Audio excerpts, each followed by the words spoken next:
And so in this particular mastermind, we do talk about digital strategy. We talk about social media platforms. We talk about using AI. We talk about SEO, making yourself findable. We talk about how you use high performance websites to actually level up your business. So I said, let me give you the introduction so you understand what the rest of the video is going to be about. And like I said, I was invited on as a guest to come and speak to a group of business owners. And yeah, so you will enjoy it. You will find it useful. I would say it's useful for two types of businesses. The business that is at, say, 600K net profit, and this is what we call high performance businesses who are looking to scale. Like those businesses will really see the monumental shift if they're not doing anything digital, because once they add these strategies, it's takeoff. And the other business who I would say has maybe it's in the earliest stage, this will give you a blueprint on how to get to that point where you can fly off. So enjoy the video, and yeah, see you on the end. Find a lot of good tips. My name is Javante Lee Williams, if we're just meeting for the first time, and I am the creator of the Movement Builders Business Academy. Movement Builders is a place where we help service-based entrepreneurs advance their practice, skill, and we help each other grow, essentially, through content and community. And we started this session weekly last year. Oye was like one of the very first supporters. And so we took a pause at the end of the summer, but we are back in full force and full effect. And who do we have to have back to join us is Oye. So tonight he's going to talk to us about digital marketing. And without further ado, Oye, the stage is yours. Thank you very much, sir. Thank you very much, Javante. Shout out to everyone who's in here. Let me get this camera up. There we go. And we're here and we are live. So yeah, thank you, Javante. Obviously, it's always been a pleasure to be rocking with you and, you know, being with you on this journey, from us having those chats late, and then now the Movement Builders community is really blowing up. So awesome. And shout out to everyone who is part of your team helping you, Ellie and everyone. So all the people who I know in here, thank you all for coming in. It's really an honor to be able to speak to you all. So the first thing I'm gonna do is introduce myself for the people who may not know me.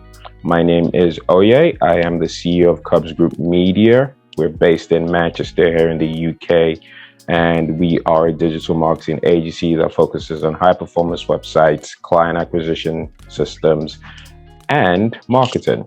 So without any further ado, I would like to say hi to everyone in the room and take a couple of questions just so I can gauge the temperature of everyone in here, kind of understand what it is they are having problems with, and then I can basically begin my, I guess, webinar.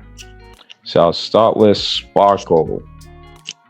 Sparkle Duncan, are you there? Hey, Oye, Mr. Tease. How you doing? You good? I'm doing pretty good. Thanks to you. Glad to hear that. So I was just going to say, actually, I was going to go through everyone, but it might be better if everyone just drops it in the chat, kind of what it is they want help with or want to ask questions about, just so I can kind of tailor what I'm about to speak about to that. So if you guys have anything, just drop it in the chat. I'll see it, and then, yeah, I can then talk to everyone. Well, I can basically answer everyone's questions with what I'm also about to. I want help with everything. Don't leave nothing out. I just want to pick your brain, man, because you're like the smartest tool in my shed anyway. I appreciate you bringing me on here so I can get some more jewels from you guys. Hello to everybody. I don't know any of you guys except Oye. So I just want to say hello to everyone. I'm brand new with this digital stuff. You know, this is not my world at all. So I feel really intimidated when I'm trying to learn this stuff. But oh yeah, he is as smooth as his brother's music. So I feel really comfortable with him. You know, he keeps me calm and he's like, no problem, you know, and he's just real calm about everything. So I just, it calms me down, and I actually feel like I can do this, you know, so. What I have questions about, I'm just going to lay back and just take notes. And if anything pops up, I'll let you know. Okay. Cool. If there's anything, just drop it in the chat. I see a couple more people just coming in. I've seen Mr. Highlight Films. Shout out to Mr. Highlight Films. I'm just saying, George, basically, before I start, drop your questions in the chat and I will be addressing them as part of what I'll be talking about today. So I've seen a couple of good things. So I see client acquisition, lead nurturing, interested in learning more about organic lead generation strategies for Facebook specifically, how to maximize my website to attract prospective clients, ChatGPT. Yep, I love ChatGPT. It's dope. Marketing, website traction versus socials. Okay, cool beans. So I guess the first thing I'm going to say is, when it comes to a marketing strategy, essentially, it is simply your plan of action to get your product or service to market. That is the simplest version of it all. It doesn't need to be complicated. It doesn't need to have any more fluff. It's simply that, your plan of action to get your products and your services to market. Now, I know a lot of people in here probably are in service-based. I know George might be a bit of both, so I'm going to discuss both of them. So the first thing I'm going to say to everyone who's in here is, you need to be able to create a way for your ideal audience to be curated and created, and for them to find you. There are three main things when it comes to any business being successful, whether it's offline or online. First thing is, you're findable, so people can find you. Second thing is, you're able to build your audience, so collect your leads. So the difference between leads and customers are, a lead or prospect is someone who hasn't yet become a customer, so they've not paid you, but they are someone who seems interested in your topic or in what you have to offer, hence they are a lead. And the last thing is being able to convert those leads into customers. Be findable, collect leads, and convert those leads into customers. If you always have those three things in whatever business you're in, you will always have a sustainable level of success, right? So the first thing is, how do you, I guess, become findable, right? And again, this goes to having your marketing strategy. So the first thing is, when it's online, the most findable way for you to be is with your website. So you want to have a website that is easily findable. And for your website to be findable, you need it to be optimized for search engines. What I mean by that is this. Think of Google as a librarian, right? And Google has a bunch of books. And someone comes to Google and says, hey, I want a book about ChatGPT, or I want a book about improving my mindset, or I want a book about detoxing. Google then goes into its library and says, okay, here's the book for detoxing, here's the one for mindset, and here's the one for ChatGPT. All those books are your website, right? For your website to be in that library, it needs to be able to answer the question that Google is looking for. The best way to do that is through search engine optimization, right? Search engine optimization comes in two parts. First part is this. The website itself is search engine optimized. What that means is it's ready for Google to find it. The second part of search engine optimization is optimization through Google ads and through offline or off-page link building, right? Not to get into the technical side of things, but simple things like your website is about, let's say, detoxing, as an example. You want to have a page on your website that is dedicated to detoxing. You want the images or videos on that page to be optimized. So say you have a video that you have on your laptop. I would not take that video and put it on your website straight away. I'd put it on YouTube, optimize it on YouTube. So have the right title on there, have the right tags on there, the right description on YouTube, then take that YouTube video and put that on your website. So basically YouTube gives you a way for you to share a video from YouTube onto your website. It's called embedding, right? The other thing I'd also say is this: any files that you're going to put on your website, i.e. your images, always have them optimized as well. What I mean by that is this: every time you take a picture, it's going to have the camera name. So it'll be something like Samsung 555-3000. It could be DSLR 500, whatever. If that picture is about detoxing, change it to, I don't know, green detoxing, fruits, vegetables, whatever. If it is about ChatGPT, change it to ChatGPT, AI, marketing, whatever.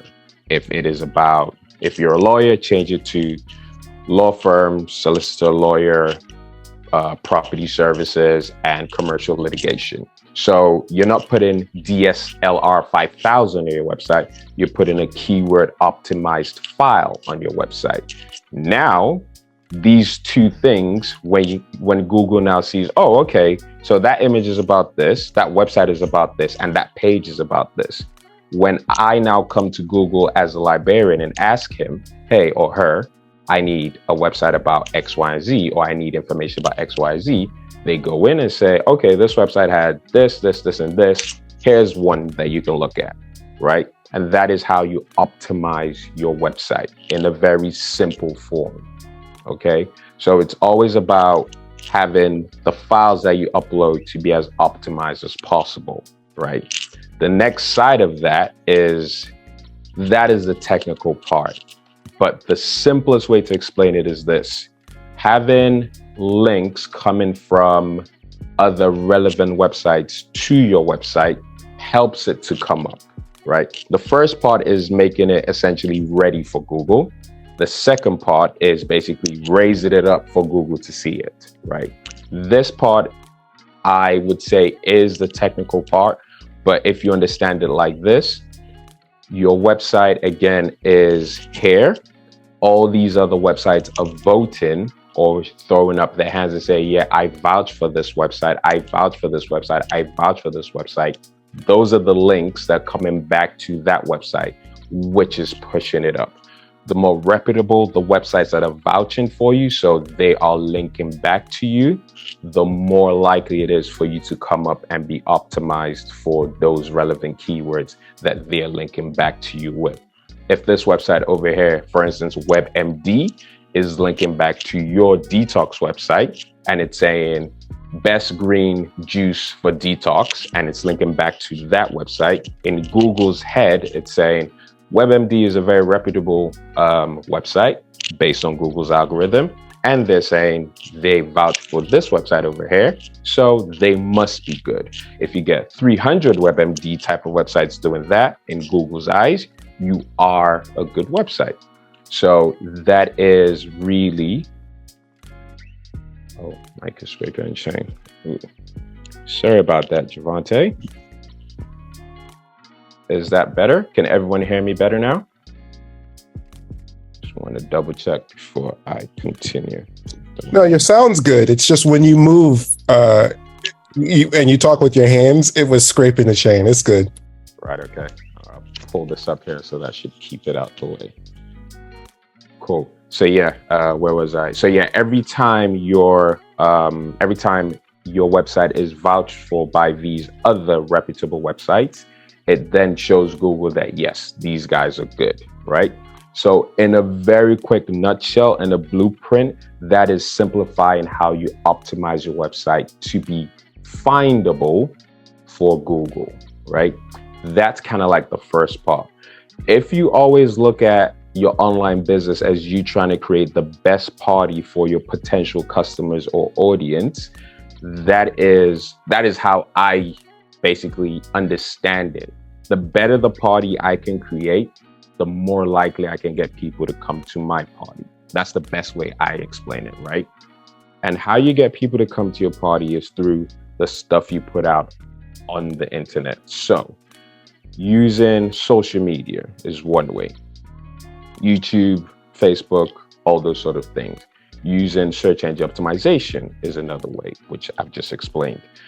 Obviously, word of mouth, that's another way. Link backs, all those other things.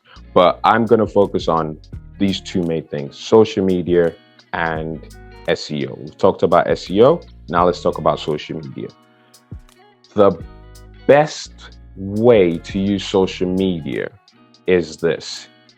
The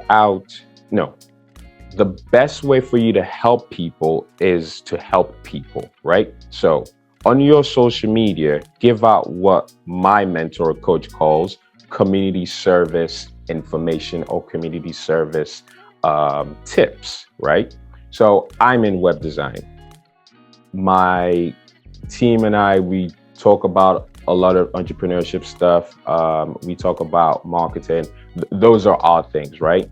So I should have content on my Instagram, my TikTok, my YouTube. Those are the ones that I would say I would use that drives people from there back to my website. So the party is where my website is at. The snacks, the drinks, all these other things, they're all at my party. But the tasters are on my Instagram page, on my TikTok, on my YouTube. These are the things that's gonna pique people's interest and bring them back to the main party, which is on my website. Kind of like a movie and the trailer. The stuff you post on your Instagram, your LinkedIn, your social media stuff, those are the trailer tidbits. Because the thing about Instagram and TikTok in particular, they are short form information centers, meaning people aren't there to listen to a podcast. They're not there to listen to a long sermon. They're not there to listen to a long webinar.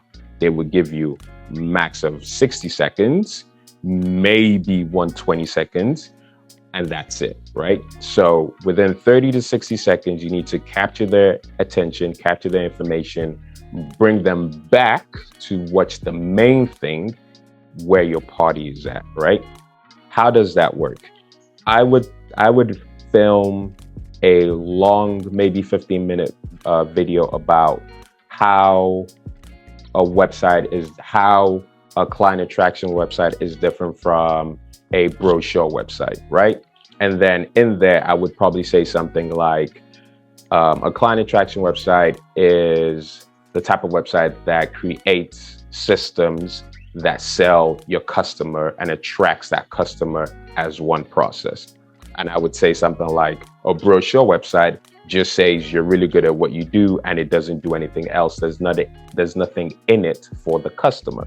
That little clip has taught whoever listens to it something within 30 seconds. I post that onto my Instagram, I post that onto my TikTok, and I post it onto my YouTube Shorts. And I'm linking all those three back to my main website.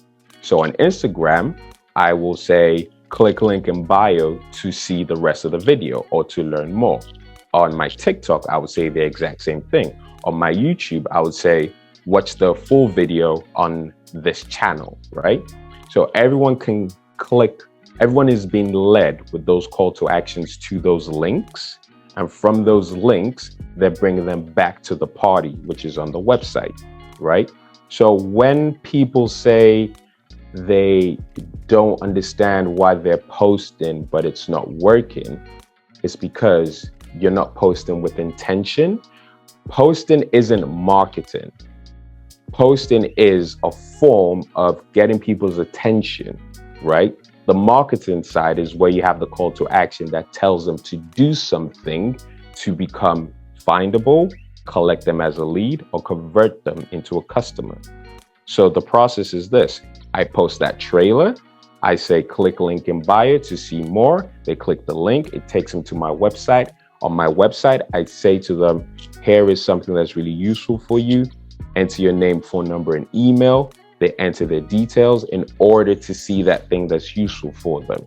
That process has gone from trailer to link in bio to collect that person as a lead, to then give that person really something that's really useful to them, to then me having that person's details as a member of my audience. So that is findable, collect lead. I now have lead. I now need to convert that lead into a customer. So that process there is what makes the difference between just posting and marketing with your posting. The call to action to get people back to the party is the most important thing you want to be doing. However, you don't want to come across as a salesperson. Not everything is, oh, click link in bio, oh, click link in bio. Every now and again, you can just post something that is useful to people. The most important thing about what you're doing is this. Everything that you post must be useful to someone, somewhere, or something. And what I mean by that is this. You don't need to move that person from they have this problem to the solution. No, you want to move that problem from point A to point C, right? So you don't know how to get people from your Instagram to your website. Okay, put a call to action at the end of your video, put a call to action in your description, and have a link to your website in your Instagram, right? That has moved someone from point A to point C. They know now, okay, at the end of my video, I need to have a call to action. I need to make sure my link is in my bio, and I need to make sure I talk about my link in bio in my description, right? They've gone from point A to point C. The next thing I would then teach them when they come to my website is, oh, you need to make sure on your website you have something to give them that is of value. Now you're moving that person from point A to point C, from now point C to point F, right? So again, it's not a case of you post the beginning to the end in one thing. No, you're helping people with little tidbits that is pushing them along the way. The thing about the internet is people need to know you, like you, then trust you. So the know, like, and trust factor. The quickest way for that to happen is by you helping people. The more you help them, the more they'll know you. The more they know you, the more they'll like you. The more they like you, the more they'll trust you. That's just how it is in life with everything. Anyone who just comes to you and says, hey, I can do X, Y, Z for you, you're not really going to believe them, right? So Myron uses this example. He goes, if you are just stuck somewhere and someone starts giving you $100 bill, you're probably going to think, I don't really know this person. I don't trust them. Why they give me $100 bill for free? Blah, blah, blah, blah, blah. But if you're knocked down on the side of the road and this person comes to help you and says, here's my hanky, give me your phone, let me call an ambulance, you will help that you will likely trust that person to help you. So again, you need to think of it that way. People need to know you first, like you, then trust you, right? So that's how to understand from a very wide point of view how to do your marketing strategy. So you understand, okay, I have a party. I need to bring people to this party. One way for me to bring people to this party is through search engine optimization. So all my files now, every time I upload any file into my website, I need to make sure that the name is right. I need to make sure. Another thing you can do is use a website called TinyPNG. What that does is when you upload an image to it, if that image is really big, it downsizes it or compresses it without losing the quality. Meaning that picture or that file is smaller. So when you upload it to your website, it's not as heavy, right? So you have the right file names on your website, and now you have a light picture to put on your website. That's done. You know that you need to have the information that is relevant to that page. That's done. If you're adding a video, you know you put it on YouTube, optimize it there. That's done. You know you need people or other websites to vouch for you. That's done. That's your SEO side of things, right? Your social media side of things is, you know, I need to bring people back to this party. So I need to think, what is it that they need? And let me create little trailers that's going to take them from when I post to the call to action, to the link in my bio, to then capture them as a lead, right? So that's the next step. How are you capturing people as your leads? So with us, we have different things, but one of the things which we have is the secret web design checklist. So capturing leads allows you essentially to build an audience every day, right? So if our main thing is this, we are doing websites for people because our ideal customer is someone who we can make their website for them, then we can get them to do their marketing, then we can do everything else after that for them. So we take them from beginning to the end of their journey when it comes to getting online. That's a perfect ideal customer for us. So we have a lead magnet. That lead magnet is the secret web design checklist. I will post something on my Instagram talking about the difference between a website and a landing page. To learn more, click link in bio. You watch that video, you think, oh, okay, this is useful. I didn't know that difference. I click the link in bio because I can read a description that says to click link in bio. There's a call to action at the end that says click link in bio. Boom, I click link in bio. I then see, oh, there's a secret web design checklist that I can get. I click on that. I then see on that page, here are the best 6 secrets that you need to turn your website into a 6-figure machine, right? You then enter your name, phone number, and email. I now have that person as a lead, right? So they've gone from watching that trailer to me now having them as a lead. Next thing I need to do is see how can I convert this person from a lead into a customer.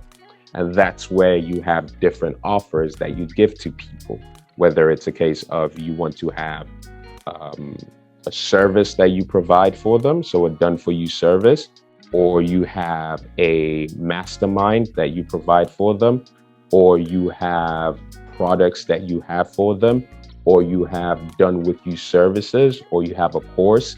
There is something which is called the value ladder, right? And you can either have it ascending or you can have it descending. Ascending value ladder is this. You have an ebook that someone can buy from you. Then you have, so that ebook could be, say, $50. Then you have something on top of that, which could be a course. That course could be how to, I don't know, get your website to level 300 in terms of speed, right? That's the course. On top of that, we can create a high performance website for you. That's the next thing on top of that. So we've gone from $50 to maybe $2,000 to now a service that starts at $3,850, so $4,000. Then on top of that, we can then have a mastermind, which could be $25,000 for 6 months. On top of that, we could have a mastermind for the year, which could be $50K for the year. So that is your value ladder ascending. The descending version is you start at the top and then let them work their way down.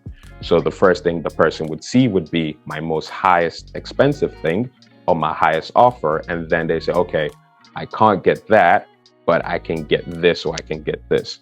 Perfect example. Someone goes to Rolls-Royce, they can do a free test drive. So that's the freebie. And then they could buy the car afterwards, right?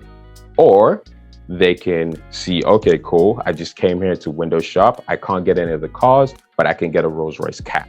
So I see the most expensive thing is $300K. I can't do that just yet, but I came for the experience.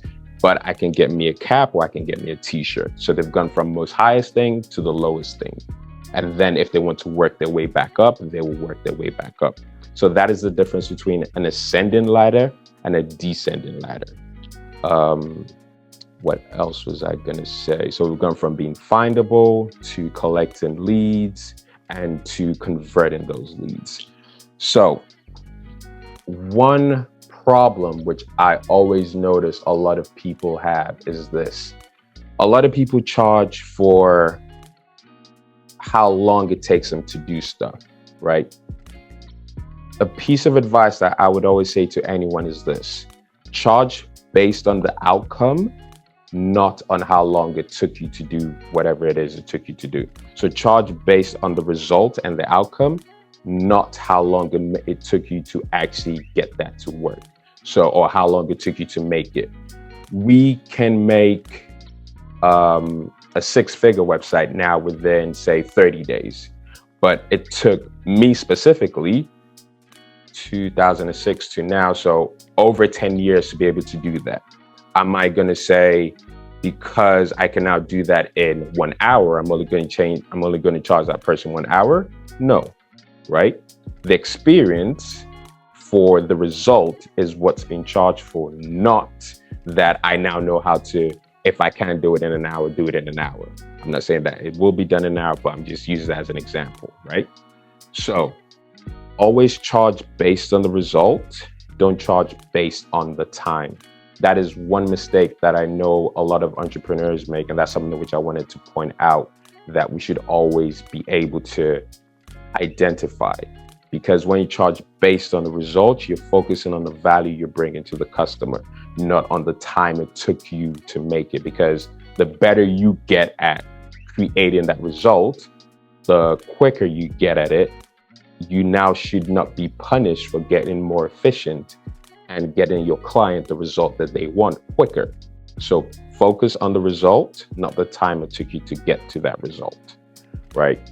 Now, coming to some of the questions I remember seeing. So client acquisition and lead nurturing. So client acquisition essentially is the ability to get a client, right?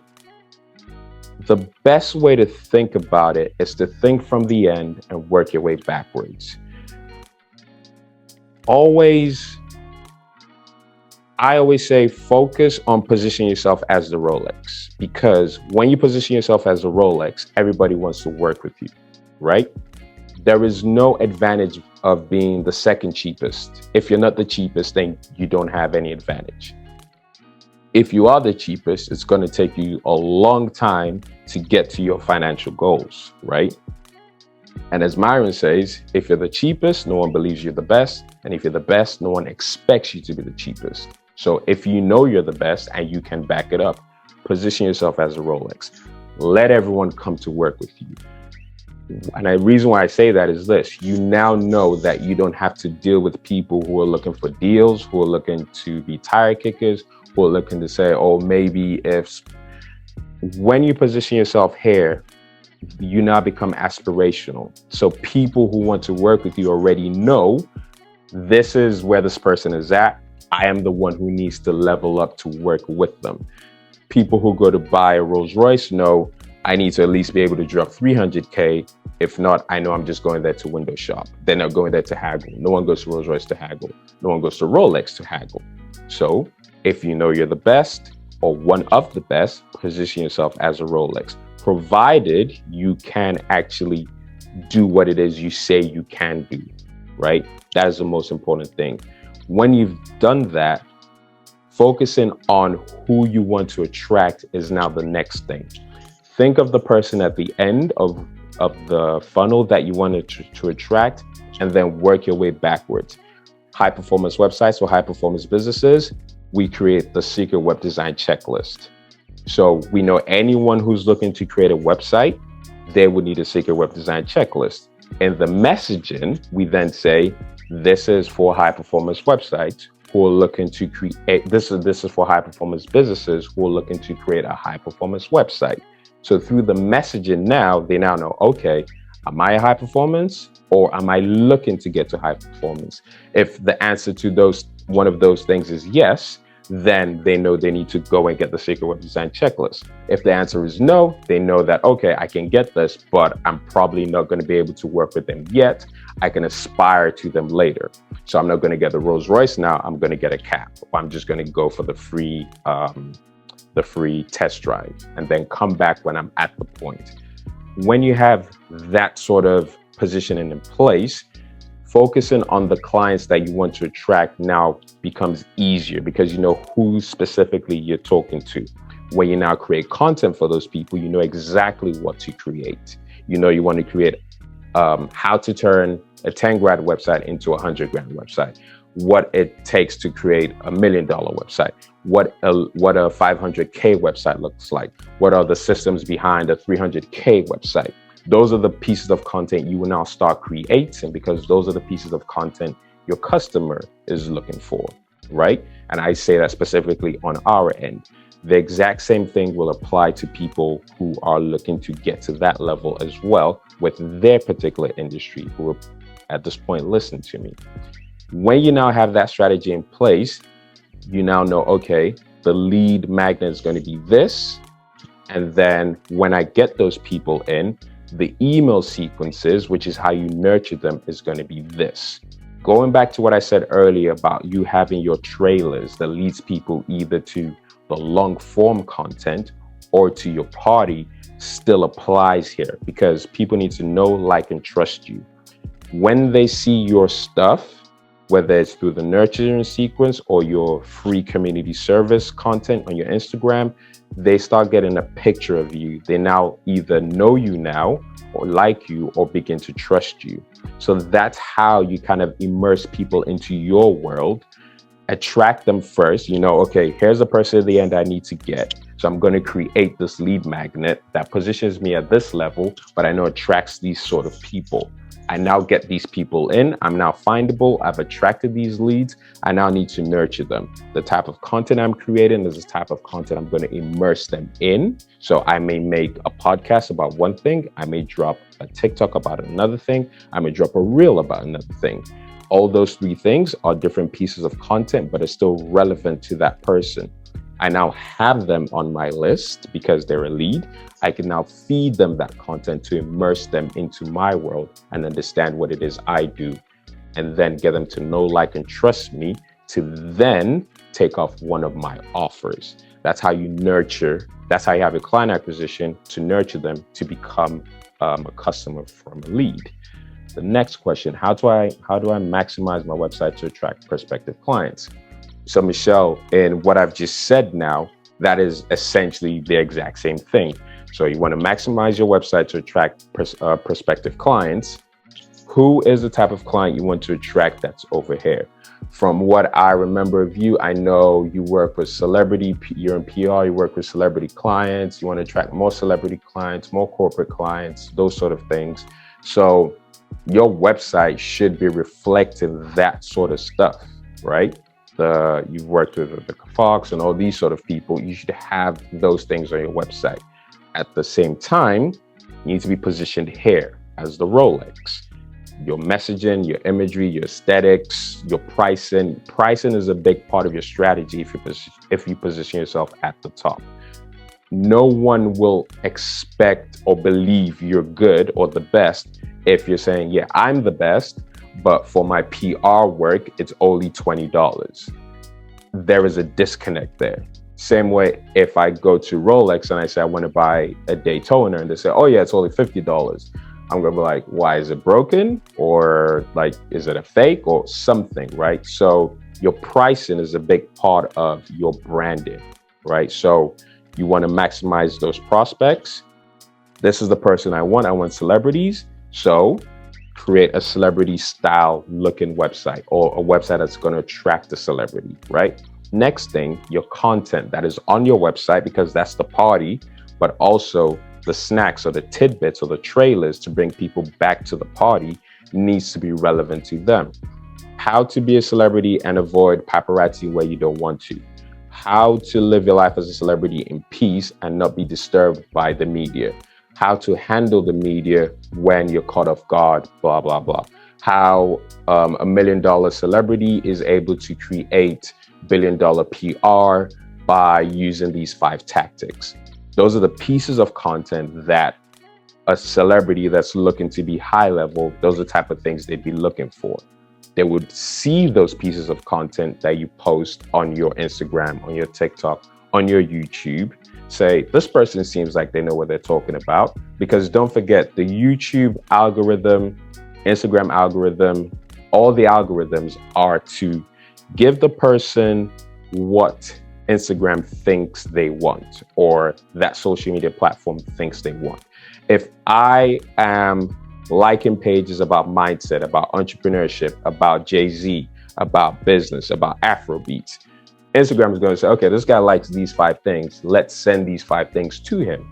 So trust the algorithm to do its job, because it will always do its job, right? Provided you are consistent on your end, it will do its job. You create that content, you take them with the call to action to your website. On your website, you have a way to collect those people as leads. You collect them as leads. So it could be the 5 biggest mistakes you can make in Hollywood that will sink your career in 5 minutes. You have that there. They enter their name, phone number, and email. You give them that information, which must be useful and must move them from point A to point C, right? They now know you, like you, and are beginning to trust you. They now can say, okay, for everything I need on this, let me see what Michelle's doing. The more they trust you, at this point, you're now able to give them offers that can then take them either up your ascension ladder or take them down your descension ladder, right? But if you're doing that on a daily basis and you're getting, say, even 5 people a day coming in to go either up or down, that's how you start building the type of prospective client, or attracting the type of prospective client you want, and actually converting them into leads. Be findable, collect the leads, convert the leads. Those are the things. What else was there? ChatGPT, okay, marketing and website traction versus socials. Something else. Interested in learning more about organic lead generation. Okay, cool. So Gisela, what I said to Michelle P, when it comes to your organic lead generation strategy, it's the exact same thing. You want to, again, create those trailers to lead them back to the party, right? The thinking part in all of this is where it's what really holds everything together. If you're creating a party over here, you need to think, who are the type of people I want to come to this party, right? So Gisela, I don't know what it is that you do. I don't know if you can drop it in the chat and maybe I can give more context to it. If you're still here, Gisela.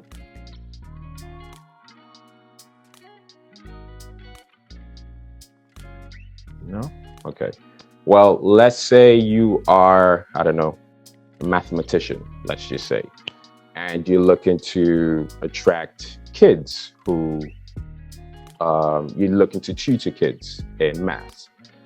I would create content around how to make maths enjoyable for kids, right? And teaching parents, because parents are the customers.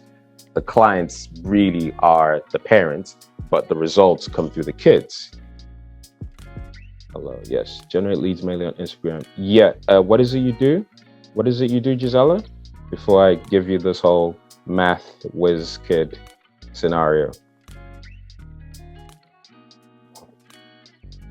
Social media manager. Okay, so you want to start collecting more leads from social media to do social media management. Am I correct? And are you in any particular niche? So I think Gisela can't talk. All right. Okay. Cool. I'm not sure what's her mic. I can fill you in on what I know about her. She works with coaches, and does like outreach or direct marketing outreach, as well as social media management for coaches and course creators and consultants. Okay. Cool. Did I say it right, Sela? Yep. Thank you. No worries at all. Cool. So coaches, consultants, course creators, cool. And you're doing the outreach for them and managing their social media stuff. Yep. So you would then be creating content around that, like Russell Brunson type of content. How, if I was, this is actually something which I would do, right? If I was managing Russell Brunson's social media, here are 3 things that I would do to help him get X, Y, and Z. If I was managing, who's another big content creator? Grant Cardone is another one. Gary Vee is another one.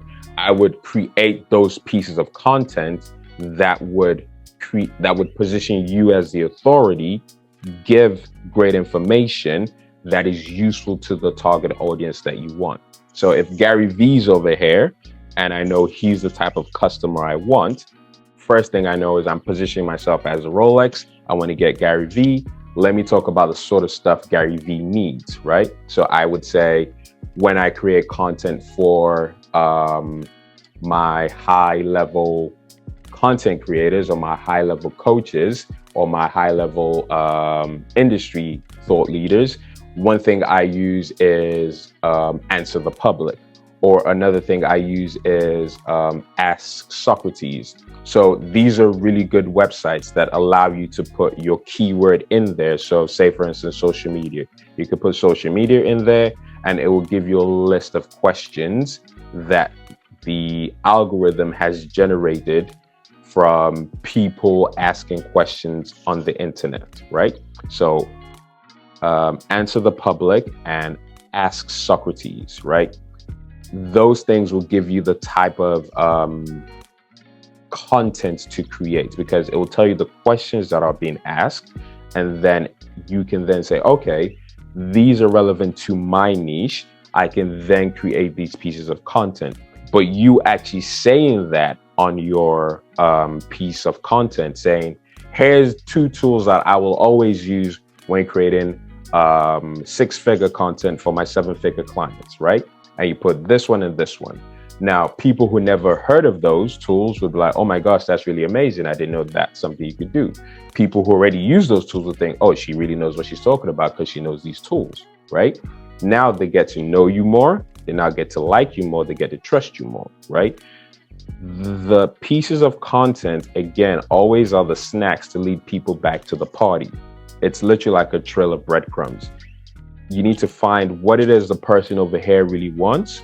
Position yourself here as a Rolex, drop those pieces of content that you know they need with the call to actions to make them click link in bio, go watch the full video on YouTube, or click link in bio on TikTok to come back to your website where they can get the necessary lead magnet that allows you to get their information. They get that, you get their information, they get your lead magnet. So it could be the 5 biggest mistakes every course creator makes that is keeping them from making millions, right? That is what they get from you. You get their information, they read it, they're like, yo, seller, I never knew about this, I didn't know about this mistake I was making. Now they know you, they like you, they trust you. The most important thing for everything to always come together is you being able to move that person from point A to point C, then from point C to point F, and so on and so forth, right? Because when you give them something that's useful, that is when they will know you, that is when they will like you, and that's when they'll trust you. And that's when they think, okay, this is the person I need to speak to when it comes to this, right?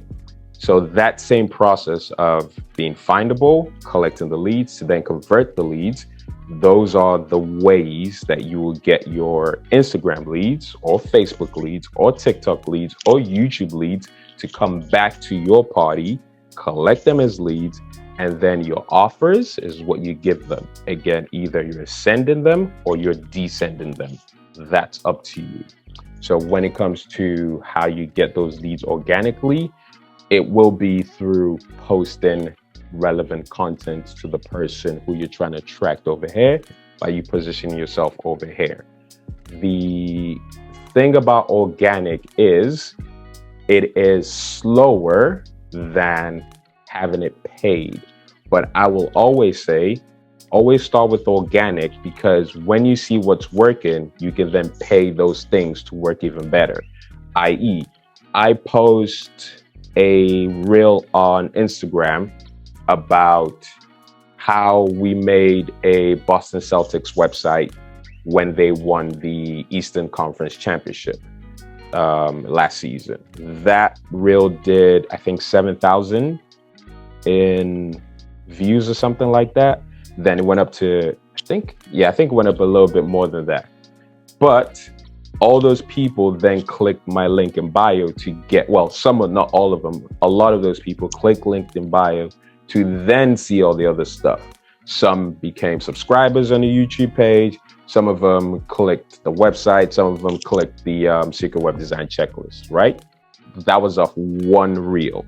So if I had 3 reels that only each of them did 1,000 each, so not 7,000 each of them did 1,000 each, that is what will always happen, right? So that is how the content feeds the result that you're trying to achieve, right? Another thing which I'll also say is this: when 2 social media platforms are fighting each other, that is always the best time to take advantage of what they're fighting over, because what they're fighting over is always attention. At the moment, still, TikTok and Instagram are still fighting each other over short form. TikTok was leading the way with TikToks. Instagram brought Reels out, right? Before it was Instagram and Snapchat fighting over stories. They just said, all right, we're not going to buy Snapchat, we're just going to do our stories. Made Snapchat not as relevant as they were. Instagram and TikTok are still fighting over Reels. That is the feature I would currently use because that's what they're fighting over. The moment social media platforms fight over one thing, that thing becomes easier to use in terms of organic reach. What I mean by that is this: you post a reel, it goes further than if you just post a normal piece of content, right? Because they're fighting over that feature. Same thing with YouTube Shorts at the moment. YouTube, TikTok, and Instagram are all fighting over this one thing. So the organic reach on that particular feature is high. As soon as they stop fighting, or another social media platform brings out something that's more relevant or more popping, say it's voice notes, like what was the platform? Clubhouse, right? Say another Clubhouse comes out, or Clubhouse does something that goes viral and a lot of people flock to Clubhouse. Those 3 will stop fighting over that and start fighting over trying to be a Clubhouse, right? And then that's the feature I would use. So in terms of organic reach, that is one hack to make your organic reach go as far as possible. The other hack is to go to particular communities around your niche. So because it's social media management, Facebook groups are good, but a lot of people have claimed to be social media managers or social media experts or ninjas or gurus or whatever, right? So the threshold to prove yourself is higher. But if your content is already good, then doing that is easy because you already have a body of work to post in there and say, oh, you have a problem with this question. Here is a piece of content I created a year ago or 3 weeks ago that might be useful for you, right? In business groups, relevant groups around your niche and all of that sort of stuff, your ideal customers sometimes tend to be in there. I'm not saying all the time, but they are in there, right? However, you need to focus on helping them with your piece of content, not selling them straight away. So when you help them, they know you now. The more you help them, they like you more, then they trust you. And then they can come into your ecosystem and be immersed in your world through the exact same process of being findable, collecting them as a lead, then converting them as a lead. So that is how I would do organic if I was doing solely organic. As soon as you figure out what's working, I would then try and do paid with those things because you know what specifically is working. Pay those things to get people to then get more people to see your thing, to bring them back to your website where your party's at, collect them as a lead, then take them up ascension or bring them down descension ladder, right? So that's what I'd say with that. What was the other question? Yeah, ChatGPT, marketing and website traction versus socials. Okay, cool. Even though Elsa could literally just text me this and ask me, but it's cool. So for everyone who is in here, I think most people may know what ChatGPT is, but for those who may not know, no problem, Gisela, happy to help. this year, I would say, is the year of AI. Probably from November of last year and now this year going is the year of AI, artificial intelligence, right? There are I think there's almost an AI for almost everything. There's an AI for content creation. There's an AI to do text. You can write something and it will create the image about what you wrote. There is AI to turn a video into text. There's an AI to take what you said in one video and write it for you. There's almost an AI for everything, right? ChatGPT is at the moment the AI of note for creating content, right? I'd like everyone to learn. I'm no gatekeeper. Awesome. ChatGPT is the AI for content, right? And it is something that we've been using since November, and I freaking love it because it allows us to leverage content and leverage time and leverage productivity way better. So we are now able to create and schedule out 6 episodes of our show 6 weeks ahead in one day, because now you can use ChatGPT and say to it, you can give it commands and prompts, and it can give you back information that is relevant to what you asked it. So I could say, ChatGPT, write me a funny, witty YouTube description about how websites are better than apps, and make it short and use this keyword and this keyword, go. And ChatGPT will literally write it out for me, right? In fact, I would actually do it right now, but I know Javante always has a time limit, so I'm not going to go too far in that. But that is you sound like some of my colleagues. They're like, I love meetings with you. You keep the time. People would not believe it's midnight where you are, and it's 9 a.m. where Ellie and Sella are. But yeah, go ahead. Michelle says do it. Even though Michelle and I were on ChatGPT like literally an hour ago. Together, literally an hour ago. Nice. Okay, cool. Let me get this going. So we are, through the permission of Mrs. Javante, we are going to do a live ChatGPT. And just to let you know, I wrote a hip hop song in the style of medieval music in a mobster's voice, because that's what I choose to do with the most powerful technology invented thus far. Write hip hop songs.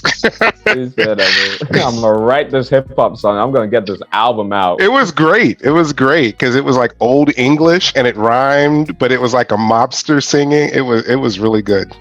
Oh man, that is funny. So yeah, we are and have been using, and team members have been using ChatGPT very well. So what was the example I was talking about? So let me see. Do I have any here that I'll use? You know what? Let's just do it. Tell me a witty, funny YouTube description about why websites are better than apps, and make it useful for entrepreneurs.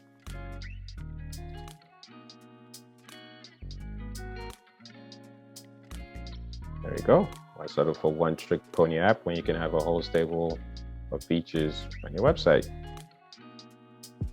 Yep. Tell me a witty funny YouTube description, and there it is. There's a witty funny YouTube description right there. Save space on your phone, expand your online presence with a website that does it all. Entrepreneurs, don't be a square, go web wide and see your business grow. That is ChatGPT right there, live in the flesh.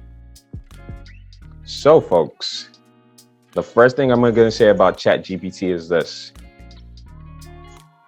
Actually, this is the perfect analogy. It's like a genie. That is actually the perfect analogy. The better the question you can ask the genie, the better the answer is going to be. I can't believe I literally just thought about that right now, Aladdin. But you are not using it to the fullest. Can you share your screen again?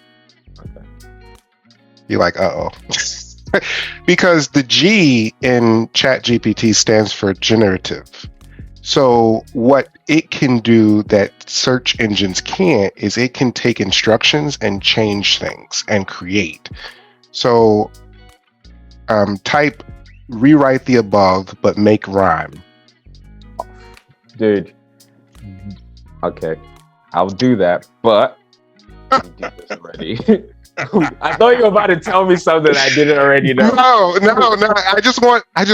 First of all, I want to see if I can get another song out of it. Michelle, you typed what in the chat? You didn't know it could do that?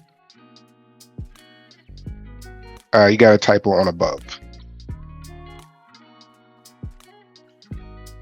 Right the above and make it rhyme.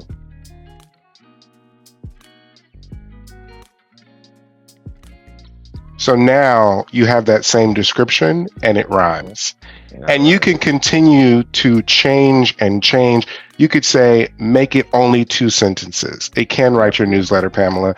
You can say it, like Oye said, insert phrases here. This is why I think there's so much rave about it, because it's not just something that, you can put things in and request. It can change what it's giving you based off of new parameters. 100%. And a lot of people are afraid of this technology. They think it's the end of learning, but you have to learn to use the technology. You've always got to learn to use the technology. You have to learn to use the technology. 100%, because the thing about technology is it allows you to leverage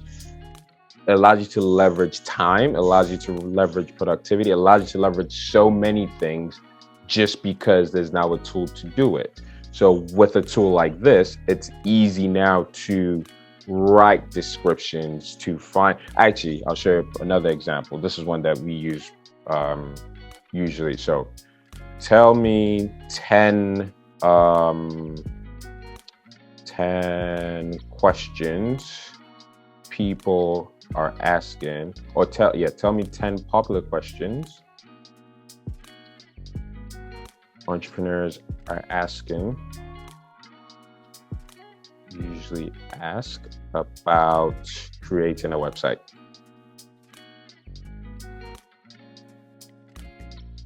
How much does it cost to create a website? What platform should I use to build my website? How do I choose a good domain name? How do I ensure my website is mobile friendly? How do I optimize my website for search engines? How do I add an e-commerce functionality? How do I design the layout of my website? How do I make sure my website is secure, protected from hackers? How do I track and analyze? How do I maintain and update my website after it's launched? So if I was stuck for ideas to create topics on, I come here, I tell my robot, Jarvis, I say, yo, dude, tell me 10 things. I get my camera out and I film 5 minutes of each thing. I now have 50 minutes of content, 10 pieces of content, which I can then put out on my Instagram, my TikTok, my YouTube. That is how ChatGPT works. And this is still the, I don't even know if this is surface. I feel like this is still the opening packet. Like you're still opening the packet, right? You can tell ChatGPT, like the most aggressive person I know who's used it, he's told it to write him the code for an app to do a thing. The other most aggressive person I know has used it to create a plugin, right? Now, those things are great if you know what to then do with the resultant information. So that's why I say really aggressive. I could get the code and I know what to do with it. The average person may not, but that is to the level which it can go. So ChatGPT is one of the most powerful tools out here right now in the world. And I would say use it 100% whilst it's still available and free. It is limited to 2021. That is true. However, the questions you're asking are definitely still going to be relevant. The questions are always going to be questions. In terms of content creation for yourself, 100% amazing. Elsa, you're in the science space, biochem, and all that sort of stuff. If this was COVID era, and I know you were researching COVID, I would have written in here, and ChatGPT came out, I'd have written in here 10 reasons on why, 10 reasons on how to beat COVID. And it would have probably come up with 10 reasons on how we could have beaten COVID back in 2020 or whatever, right? So those are just some ways of using ChatGPT. I'm going to come back to your question, Elsa, and see what else you wrote. ChatGPT marketing and website traction versus socials. Cool. So we've just explained how we can use ChatGPT for almost anything, right? And like I said, like a genie, it is only limited by the questions you can ask it. The better the question you can ask, the better the result that's going to come out. If the result is not exactly what you want, you can add further parameters. Make it witty, make it rhyme, make it friendly, make it comical, make it focus on entrepreneurs, make it focus on hairdressers, make it focus for doctors, for dentists, for lawyers. Whatever it is you want it to do, it can do it, right? You can even write yourself a contract. Write me a UK tenancy agreement between myself and this other person for 2022 or for 2023 for a 6-month contract with the break clause and with the ability to extend beyond those 6 months for a year. And ChatGPT will say, no problem, boom, boom, boom, boom, boom, boom, boom, boom, boom, and write it all for you. So it literally is, like I said, like a genie. It is only limited by the command and the prompts you give it. The better the questions you ask it, the better the results you're going to get. So that is how you can use ChatGPT when it comes to the marketing and website traction versus socials. So marketing, all the activities that you can do to make your bring your product and service to the market. That's essentially what marketing is. When you say marketing and website traction, so are you saying how you track people who come into your website, which just happens to be one of the questions ChatGPT gave me? Is that the question, Elsa? I think you've already actually answered that question at the beginning when you were talking about the website and creating your analogy around the party and like the content and like that whole bit. So I think you actually answered that. All right, dope. Let me go back to your question just to make sure that there isn't any part that I've missed. Oh yeah, so website traction versus social. So yeah, that analogy kind of answered that, right, Elsa? That is correct. Thank you, ma'am. Let me see, is there? I'm reclaiming my time.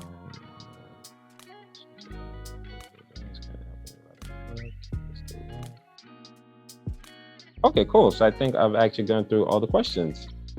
You have. And we appreciate it. We appreciate it. Thank you so much, Oye, for just dropping so much value to this community that we're building together. You've been one of the OGs. You are the uncle of the movement builders, or maybe the nephew. I don't know. I think most people might be older than us. You are the nephew. You're the nephew of the movement builders crew, and we appreciate you for being here. Michelle says, I'm going to listen to the replay. I am so happy that you are.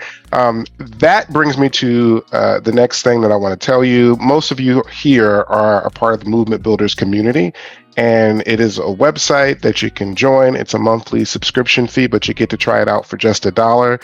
It's ibuildmovements.com. We meet every Tuesday and Wednesday evening for these sessions. I'm also adding a Saturday afternoon or Saturday morning session in the second quarter of this year, focusing on Q&A, open office office hours type things. But you will be able to access all the replays as well as the course content. We've got 9 courses that are in the Movement Builders website. 3 of them have already been published. Digital marketing, which is one, starting your own business, and also goal setting, because those are essential things to start off the year with. So if you're interested in joining and you're not a member, you can click on ibuildmovements.com. Thank you for dropping that in the chat, Ellie. The other thing I wanted to drop in the chat here was the link to the brand new Telegram group I was talking about.